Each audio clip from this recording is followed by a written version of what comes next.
Cambiamos de tema. Rechazo ha causado entre los parlamentarios un instructivo del Servicio Electoral que prohíbe la propaganda electoral a través de redes sociales. Hablamos de Facebook, de Twitter o WhatsApp. Queremos analizar este tema. Nos acompaña un experto, William Porat, académico de la Facultad de Comunicaciones de la Universidad Católica, a quien agradecemos por estar acá. ¿Cómo le va? Gracias a ustedes por la invitación. Gracias, Gonzalo. ¿Cuál fue su primera reacción cuando supo de este instructivo que prohíbe esta posibilidad de hacer publicaciones con contenido político, propagandístico, ¿no? Bueno, lo primero es pensar que Chile se establecía como una aparente paradoja, un caso único a nivel mundial, pensando sobre todo en las democracias occidentales, las democracias tradicionales, en las cuales la publicidad política en las redes sociales, en las nuevas plataformas, en la web 2.0 se ha transformado en un hito ya desde varios años. Yo vengo llegando a un congreso internacional y en cada panel de comunicación política 2 o 3 ponencias eran sobre el tema. Entonces, aparentemente, esto es una paradoja, cómo Chile va en contra de las tendencias mundiales. Pero yo creo que el tema hay que analizarlo con calma, partiendo primero que nada de la tradición jurídica chilena. La tradición jurídica chilena es positivista, para bien o para mal. Tiene cosas buenas, tiene cosas malas, y aquí en Chile todo tiene que estar tipificado en la ley. Y entonces, si no, no tendríamos la discusión por el cambio constitucional. O sea, en otros países la constitución se adecúa de acuerdo a la costumbre, se interpreta, las cortes constitucionales sacan acuerdos, y en cambio en Chile no, queremos cambiar la constitución. Lo mismo pasa con las leyes. William, desde ese punto de vista, entonces el servicio electoral no sería culpable de haber hecho este instructivo que suena muy anacrónico, suena muy anacrónico, o anticuado, por decirlo de alguna manera, a los tiempos actuales, sino que solamente está traduciendo o haciendo patente algo que está consagrado en las leyes actuales? Exactamente. Lo que hay que hacer además es que ver varias dimensiones del problema. Uno, tú lo has dicho claramente, ellos siguen lo que corresponde. La jurisprudencia chilena dice que en el caso de los privados, todo lo que la ley no les prohíbe lo pueden hacer, pero en el caso de los organismos públicos solo pueden hacer lo que la ley explícitamente les autoriza. Los partidos políticos quedan a mitad de camino entre entes públicos y privados, pero como el financiamiento de las campañas es público y ahora sobre todo es público, entonces el dinero público solo se puede utilizar en aquello que la ley expresamente dice, y la ley no nombraba las redes sociales ni los medios sociales, entonces por lo tanto el instructivo es correcto desde ese punto de vista. Ahora, estamos hablando de que es correcto, pero yendo bien a la pata de la norma, porque, a ver, en el fondo estamos hablando de medios tecnológicos de comunicación que han tenido un profundo impacto, que han sido ampliamente usados en muchísimos países, son cada vez más cotidianos, no tienen un costo, yo no sé en qué gastarían en la práctica. Ya, esa es una muy buena pregunta, porque primero, asumiendo el tema, y eso es un tema que quiero también conversar con más calma, el impacto democratizador que pueden tener estas redes por el bajo costo que tienen, lo que posibilita que nuevos movimientos sociales que no tienen los recursos de los partidos establecidos puedan entrar al debate político, puedan hacerse ver en la esfera pública, por supuesto. Y en ese sentido suena anacrónico y suena peligroso, porque sería de alguna manera limitar el acceso a medios baratos de comunicación a grupos que no tienen recursos. Pero en el otro punto, estamos viendo el lado positivo de la discusión, pero no estamos pensando en el lado negativo. Lo que habría que discutir es qué se entiende por campaña política, por publicidad electoral, y si esa publicidad, y lo que al servicio probablemente lo que más le interesaba era el financiamiento, el uso de recursos estatales en financiamiento. Entonces uno piensa, claro, en un WhatsApp, oye, ¿qué se gasta plata en un WhatsApp? Oye, si yo tuiteo algo, ¿qué se gasta? Pero ojo, cuidado. Justamente en este congreso veíamos fenómenos muy interesantes. El gobierno chino pagaba millones de pesos por tener, por ejemplo, en Twitter existe lo que se llama las caras de huevo. Hay empresas que crean personas ficticias que, como no tienen un avatar, porque no pueden poner ningún avatar, que por defecto es un huevito, sí, en Twitter. Estamos hablando de los que no ponen su cara, su imagen, sino que son verdaderos incógnitos, ¿no? Pero no son incógnitos. Tú puedes comprar a una empresa en China 80.000 caras de huevo, para que pongan, por ejemplo, con un hashtag, Chuchunco City vota por fulano. Y en un minuto te transformaste en trend topic. Entonces, en esa noche va a salir en todos los noticieros, hoy día el candidato fulano de tal de Chuchunco City se transformó en Trend Topic y nadie se va a estar dando cuenta de que detrás de eso hay una operación de relaciones públicas pagada. Bueno, ahí tendríamos que estar los medios alertas para detectar a los caras de huevo y saber más o menos de qué se trata el volumen. Por eso que el Servicio Electoral, con mucha sabiduría, dice no se puede justificar gastos electorales en esa plataforma. Ahora, pero, ¿qué es más difícil? ¿Fiscalizar eso? Porque eso es mucho más fácil de investigar. Claro, porque queda el registro. Sí, porque queda el registro de un pago. No, el pago no necesariamente, lo que queda... Pero queda registro de las caras de huevo. De las caras de huevo o de las... Podrías decir, ¿cierto? De las cuentas falsas. Que informamos ayer resulta que era falso porque exacto, el 80% o sea, eran se caras puede de huevo. comprobar. Sin embargo, me da la sensación de que es mucho más difícil comprobar si se está haciendo una propaganda política, porque a lo mejor un candidato puede decir yo solamente estoy comunicándome o tal. Hay otros políticos como el senador Guillé u otros que han opinado en contra de esta situación que incluso podría atentar contra nuestras garantías constitucionales de libertad de expresión. Lo que pasa es que ese es el punto, porque, a ver, yo creo que el servicio está más preocupado del financiamiento público de las campañas. Pero ¿qué pasa si un político en una localidad rural con un grupo de voluntarios, militantes de su partido, por ejemplo, amigos personales, va a las plazas públicas o va a las ferias, que es muy común, y conversa cara a cara con la gente? No le cuesta un peso, él no tiene que declarar, podría declarar los gastos de taxi, por ejemplo, ya, me he gastado 2.000 pesos en llegar a ese lugar, me gasté 5.000 pesos en viajar a esa comunidad rural, pero todo lo demás fue voluntario. Y él conversó cara a cara con esa persona. Lo mismo puede hacer en Twitter. Porque en Twitter él publica algo y los seguidores de él, solo los seguidores de él lo van a escuchar. Claro. Y podrá interactuar y alguien le podrá escribir. Eso no puede estar prohibido por el Servicio Electoral. Lo que el Servicio Electoral está poniendo normas respecto de qué gastos van a poder declarar posteriormente las campañas. Es importante en ese tema. ¿Queda suficientemente claro en el instructivo? No, yo creo que eso fue muy ambiguo.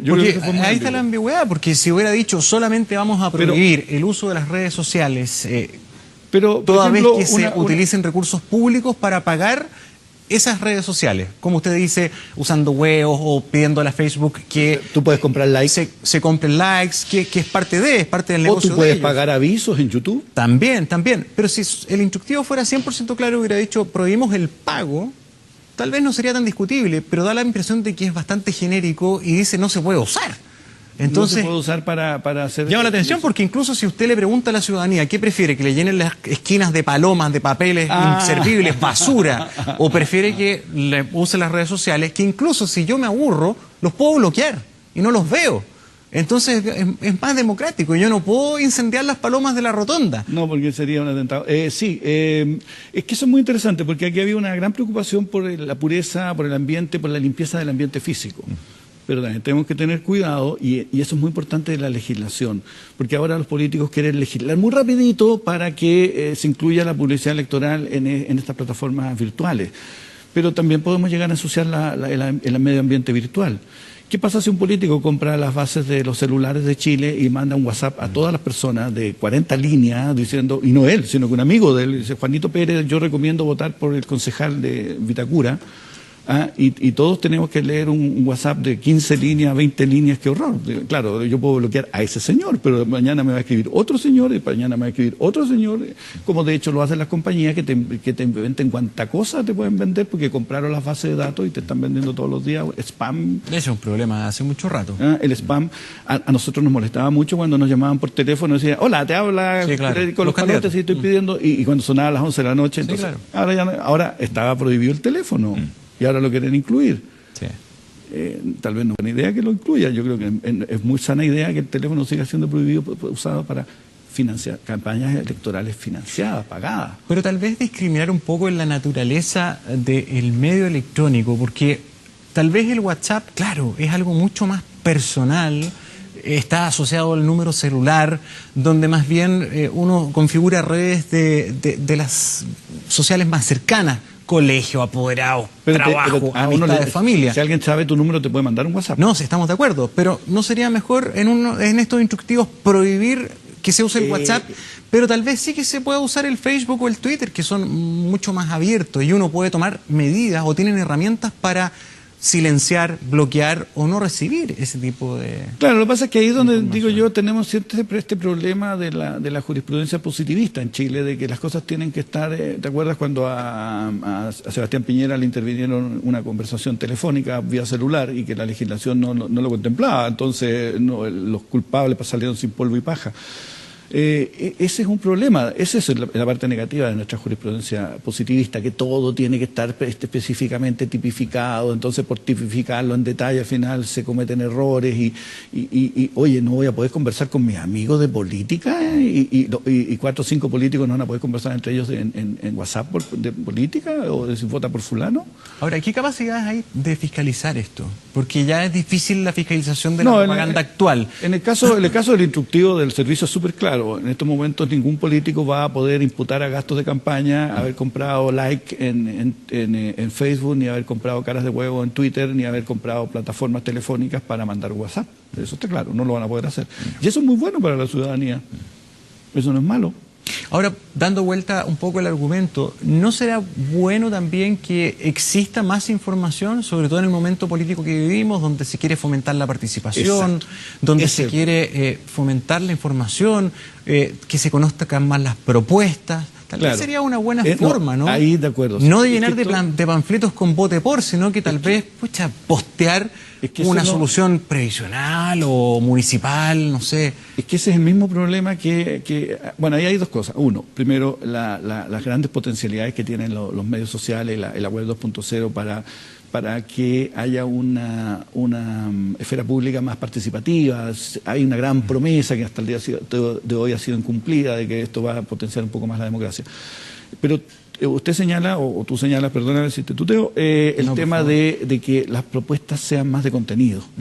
Y claro, cuando uno pone un aviso, una paloma puede poner vota por y una cara sonriente, no sé, todas iguales. Al final todas las caras photoshopeadas y todo. Y harto photoshopeadas, entonces... pero cuando tú tienes que escribir algo...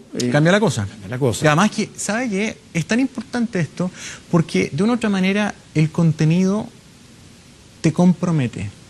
Claro, porque después te pueden sacar diciendo usted prometió... Todo en la huella del googleo es implacable e imborrable. Por lo tanto, si usted se compromete con una idea o una promesa, va a ser fantástico poder seguir esa huella, ¿no? Claro, es que eso tiene que ver con dos cosas. Uno, de que nuestro sistema político en estos momentos está pasando hace ya varios años por una crisis. Hay una crisis de representatividad, de representación. Ha habido durante muchos años un bloqueo para el surgimiento de nuevas tendencias políticas vía el sistema del sistema electoral que teníamos, de bipartidismo, el binominal. Y por otro lado hay una crisis también en los medios de comunicación. Yo soy periodista, así que no estoy criticando desde fuera. Nosotros estamos un poco confundidos respecto de cómo enfrentar estas nuevas situaciones, de qué aspectos de la política tenemos que darle más importancia o menos importancia.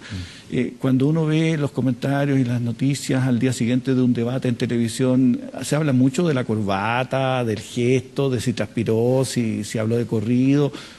Y se habla más de los contenidos, de lo que dijeron los candidatos, o se habla más de su imagen. Y se hacen de repente mucho escándalo porque una persona dijo algo de manera incorrecta, no lo dijo de la mejor manera, pero también tenemos que fijarnos.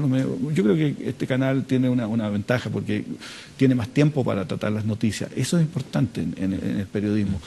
El periodismo de investigación, el periodismo de contenido y un público que se interese en verlo, porque si no tenemos rating también rápidamente las presiones comerciales nos dicen haga otra cosa. Sí, una pregunta que a lo mejor puede ser muy simple, pero no menor. ¿Las redes sociales son técnica y legalmente medios de comunicación social comparables con la radio, la televisión y la prensa escrita? Bueno, eso depende de... Ahí siempre hay un debate. Sin duda son medios de comunicación, eso está claro. Lo que pasa es que somos tan apegados a la norma. No, porque es un medio por el cual las personas se comunican. Sí. Un teléfono es un medio de comunicación. Sí. El tema es si son de la misma naturaleza, ¿cierto? No, el medio de comunicación, básicamente un medio de comunicación periodístico, un medio de comunicación de masa, implica un emisor más o menos unificado y anónimo que emite a un gran público. Por eso le pregunto, entonces, porque si estos instructivos se van directamente a la norma estricta, tal vez puede quedar también trunco en el sentido de que estos medios electrónicos pueden ser de una naturaleza diferente al resto de los medios de comunicación tradicionales, ¿no? Lo que pasa es que yo haría la distinción. Yo creo que nuestra legislación no debiera asumir, y la jurisprudencia debiera, espero no, en Chile no existe la jurisprudencia, pero que se asuma que una conversación política en estos medios es lo mismo que una conversación en una plaza. En la medida que tú estás conversando políticamente, incluso estás invitando a alguien a votar por otra persona, o yo estoy invitando a votar por otra persona. Siempre que eso no implique financiamiento, nuestra legislación no debería tener ningún problema. El problema es que normalmente los políticos no manejan ellos sus cuentas de Twitter, le pagan a alguien por hacerlo. Entonces, si ese sueldo de esa persona no va a poder ser imputada a campaña electoral.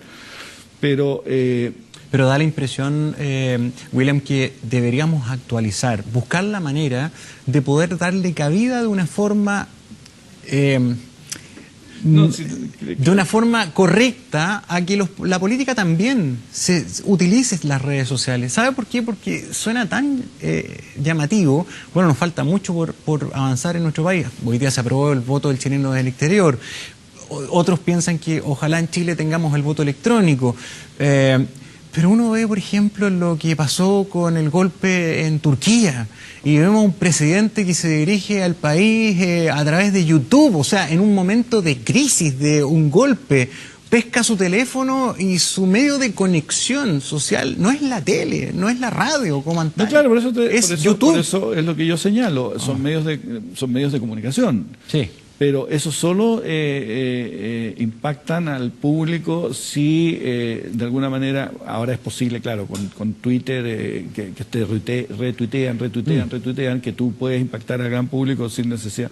Por eso es que es cierto, estas plataformas ofrecen esa promesa democrática de que un grupo o una persona o un ciudadano que tenga aceptación de sus conciudadanos, puede llegar a poner un mensaje que impacte en la opinión pública, por supuesto. Esa es la gran promesa.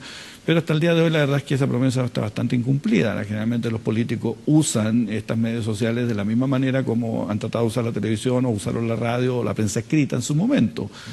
Les cuesta cambiar el switch. La mayoría de los ciudadanos que recurren a las redes sociales buscando información política, volvemos a la vieja concepción de que la gente se expone a lo que quiere leer. La gente no escucha los argumentos de los otros. El que es de una tendencia sigue a los de esa tendencia, escucha a los de esa tendencia y a los otros los critica, hace avatar. Es que hay una un poco percepción también también hay una percepción de esa libertad, ¿no?, que nos dan estas herramientas electrónicas. Eso sin duda. Porque, o sea, al revés, o sea, por ejemplo, hoy día, tal vez hubo personas que llegaron a su casa y en vez de escucharnos a nosotros, preferían información deportiva, ¿verdad? Esa es la gran ventaja que tienen estos medios, que cada uno y hasta ahora lo que quiere escuchar. En un momento lo más democrático era el control remoto, y podíamos, ¿verdad? Pero hoy día podemos hacer zapping mucho más específico en las redes sociales, porque yo busco el contenido que yo quiero. Sistemas para recibir puedo generar lista, o puedo seguir a los políticos o los expertos incluso que te proponen cosas que van más ligadas a nuestros intereses. Claro, pero eso es conversación política. Eso no es campaña política. Es que eso es lo que yo le planteaba al inicio, que es difícil para ¿Dónde fiscalizar. ¿Dónde está? ¿Dónde está la línea? Bueno, pero es que eso siempre ha pasado con todos los medios, porque por ejemplo, el año 88, el 89, para la campaña de que ganó Elwin, hubo dos políticos que trataron de utilizar la televisión fuera de la franja electoral, haciendo avisos pagados de su vida personal. Pues, un señor escribió un libro de Vigi y salía la propaganda del libro a cada rato, y otro señor que era dueño de una empresa, Frafrar, sacó propaganda de su empresa, pero él salía diciendo: mi trabajo ha sido al trabajo. Entonces también trata de usar, echarle la trampa. Entonces ahí hay que tener cuidado.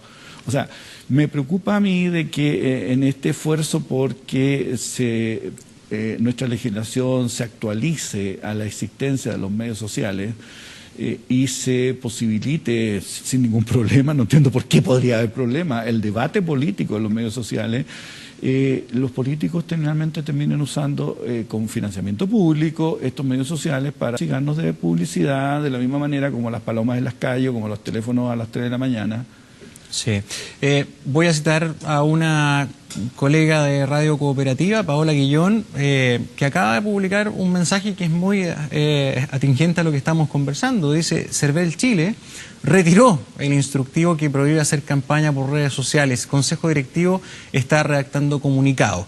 Si es así, y lo comento citando a la periodista, la colega Yala Fuente, que es Cooperativa, vamos a esperar ese comunicado, pero lo comento. Ahí tenemos porque, un muy buen ejemplo de la comunicación política en el mundo actual. Porque imagínate lo rápido. Lo rápido que se tiene que reaccionar a todo aquello que se transforma en un escándalo.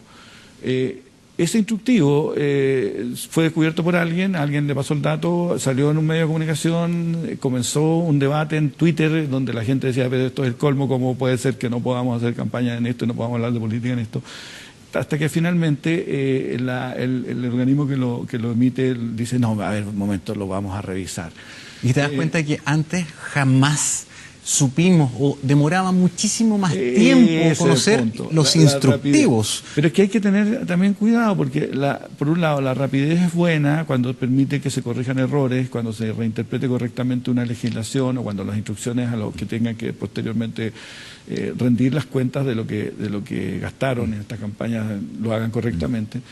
Pero por otro lado, el apuro también nos puede llevar a tomar decisiones equivocadas si no analizamos con suficiente profundidad el tema, porque, insisto, ahora estamos muy contentos si nos permiten decir: hoy no, si las redes sociales son una promesa democrática y todos tenemos derecho a utilizarlas para hacer nuestras campañas en ellas. Perfecto, suena muy bien. Pero ¿qué va a pasar cuando las personas que tengan más recursos las utilicen en mayor proporción que los que tienen menos recursos? Porque pueden contratar a una empresa china que ponga a 100.000 caras de huevo a mandar todos los días Twitter diciendo I like tal cosa. Ahora, lo que uno espera de la autoridad es que sea lo más hábil para poder construir, ¿no?, instructivos o normas que potencien positivamente las cosas. O sea, que se puedan usar las redes de una manera que no dejemos mareados a todos los electores con propaganda abusiva, ¿no? Eso es muy importante. Otro ejemplo de la red social. Escribe Cristian Salgado, director ejecutivo de la agencia Robot, periodista especializado en marketing y social media. Y te quiero preguntar tu opinión con respecto a lo que él plantea. Nos está escuchando y él dice: hay un error de concepto en este instructivo porque los social media no son medios de comunicación debido a su interacción. ¿Puede ser? ¿Qué te parece? Pero mira la empresa que lo manda. No, está bien, pero también es una opinión y es un punto de vista, ¿no? A ver, yo insisto, yo tal vez soy más bien conservador en este aspecto, pero creo que un medio de comunicación sigue siendo un emisor más o menos unificado y anónimo que emite hacia una audiencia masiva. Distinto es el caso cuando personas individuales interactúan, como podrían estar en la feria, y pasa el candidato, lo saludan o no lo saludan, le escuchan o no lo escuchan, el candidato le habla al que le quiere escuchar o no. Entre esos dos extremos aparecen los medios sociales que nos destruyen un poco los paradigmas tradicionales, sin ninguna duda, pero hay que tener cuidado entre el romanticismo y la realidad. El capitalismo, como dice Marx, esta bestia, este hechizo que tira un aprendiz de hechicero que nadie lo puede detener, parte el hechizo y todo se lo come. Entonces, los medios sociales son al comienzo, y cuando partió la web era todo muy bonito, pero ahora todo es negocio. Sí, finalmente estamos enfrentando un problema relevante en materia político-institucional, con matices. Algunos lo encontrarán más tremendísticos que otros, pero hay un problema reconocido transversalmente. ¿Sí? Y uno de los desafíos es, a pito de todos los escándalos del financiamiento irregular de la política, es precisamente quién va a financiar ahora, porque hubo mucho problema con aquello. Por lo tanto, este tipo de herramientas también se transforman en un elemento democratizador, porque no requieren de mucho más barato. Porque, nuevamente, ¿cómo poder lograr consagrar estas herramientas de una buena forma? Exacto. Para que, sobre todo, potencien a aquellos que no tienen lucas, ¿verdad? Claro, pero la reacción de la clase política es a agregar los medios sociales y los teléfonos en el artículo correspondiente de qué se entiende por publicidad electoral, en la ley de votaciones y en la ley de financiamiento electoral. no es a limitar su uso de manera que no se apaguen las voces de los ciudadanos y no sean avasalladas por el que tenga más lucas. La reacción de los políticos fue simplemente agregar dentro del concepto de publicidad electoral a las redes de los medios sociales. Bien, William, muchas gracias por venir, por conversar este tema que ha llamado muchísimo la atención, que ha generado un debate bien interesante y que lo dejamos ahí como una noticia en desarrollo. Veremos, según Cooperativa al menos se habría suspendido este instructivo, se habría retirado por parte del CERVEL. Vamos a ver si en los próximos instantes lo corroboramos y lo podemos también publicar. Ok, que esté muy bien. Buenas tardes. Bien, nos vamos a la pausa con una noticia. Riámonos.